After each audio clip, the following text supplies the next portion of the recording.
It was supposed to be a weekend getaway, just the two of us in a secluded cabin nestled deep within the whispering pines of the Cascade Mountains. We'd been planning it for months, a much-needed escape from the relentless hum of city life. A chance to reconnect, to breathe in the crisp mountain air, and rediscover the spark that had dimmed amidst the routines of our lives. I'd envisioned cozy evenings by the fireplace, long walks through the surrounding forest, and quiet mornings spent sipping coffee while the sunlight painted the landscape in hues of gold and orange.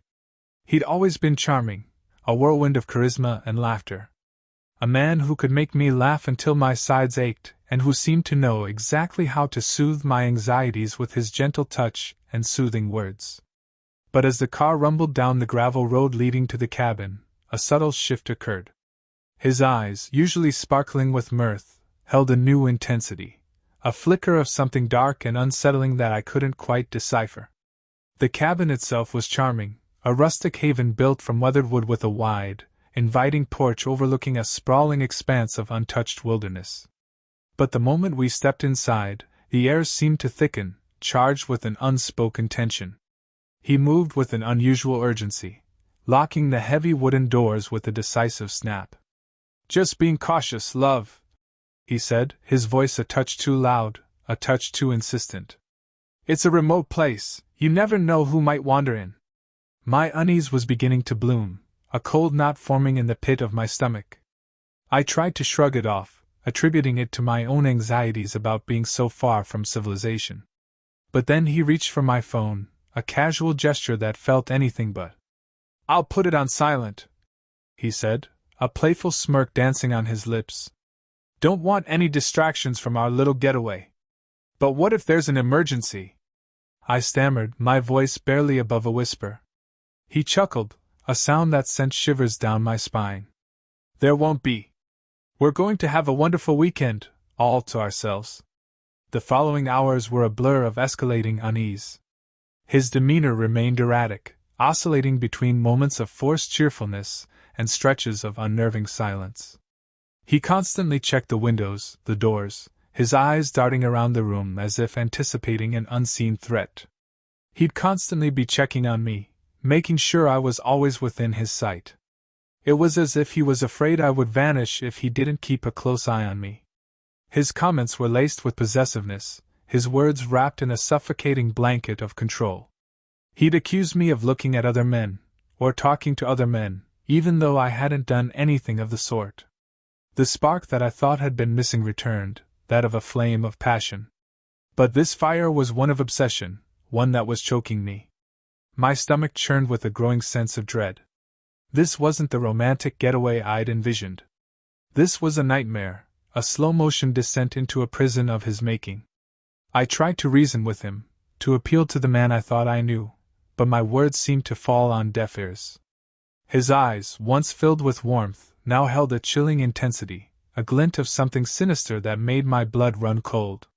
The realization hit me like a physical blow. He wasn't going to let me leave. That night, as he slept, a deep, unsettling sleep, I slipped out of bed. My heart hammered against my ribs as I crept towards the front door, my hands trembling as I fumbled with the lock. The cool night air rushed in, a welcome reprieve from the stifling atmosphere of the cabin. I scurried out the door, my breath catching in my throat as I stepped into the vast, dark expanse of the forest. The woods were alive with an eerie symphony of rustling leaves and the distant hoot of an owl. I ran, my lungs burning, my legs screaming in protest. I didn't know where I was going, but I knew I had to get away, to escape his suffocating grasp. He was awake before I knew it. He was like a phantom, coming out of the dark. I could hear his heavy breathing as he got closer. I didn't dare look back, but I could feel his burning gaze on my back. I ran faster, pushing my body beyond its limits, spurred on by a primal instinct to survive. But he was faster. He was like a wild animal, a predator in pursuit of its prey. He tackled me to the ground, his weight pinning me down. I screamed, but my voice was swallowed by the dense forest. He held me down, his face inches from mine. "I told you, you wouldn't be able to leave," he hissed, his breath hot against my cheek. Tears streamed down my face, blurring my vision.